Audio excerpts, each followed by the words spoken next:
ഇന്ന് ദേശീയ ബഹിരാകാശ ദിനമാണ്. 3 വർഷം മുൻപ് ഓഗസ്റ്റ് 23-ന് ചന്ദ്രയാൻ 3 ദൗത്യം വിജയകരമായതിന്റെ ഓർമ്മയ്ക്കാണ് രാജ്യം ഇന്ന് ബഹിരാകാശ ദിനമായി ആഘോഷിക്കുന്നത്. ചന്ദ്രന്റെ ദക്ഷിണ ധ്രുവത്തിൽ ആദ്യമായി പേടകമിറക്കി ഇന്ത്യ കരസ്ഥമാക്കിയത് അഭിമാന നേട്ടമായിരുന്നു.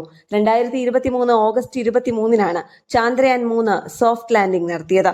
വിക്രം ലാൻഡർ ഇറങ്ങിയ സ്ഥലത്തിന് ശിവശക്തി പോയിന്റ് എന്നാണ് പേര് നൽകിയത്. ചന്ദ്രന്റെ ദക്ഷിണ ധ്രുവത്തിൽ ആദ്യമായി സൾഫറിന്റെ സാന്നിധ്യം കണ്ടെത്തിയത് ചന്ദ്രയാൻ 3 പരീക്ഷണങ്ങളിലൂടെയാണ്. ചന്ദ്രോപരിതലത്തിലെ പ്രകമ്പനങ്ങൾ രേഖപ്പെടുത്താനും ചന്ദ്രന്റെ മേൽമണ്ണിലും ആഴത്തിലുമുള്ള താപനിലയിലെ വലിയ രീതിയിലുള്ള വ്യത്യാസം കണ്ടെത്താനും കഴിഞ്ഞു. കണ്ടുപിടുത്തം, പങ്കാളിത്തം, ആഗോള ബഹിരാകാശ നേതൃത്വത്തിലേക്കുള്ള പ്രചോദനം എന്നിവയിലൂടെ വികസിത ഭാരതം എന്നതാണ് ഇത്തവണത്തെ ദിനാചരണത്തിന്റെ പ്രമേയം.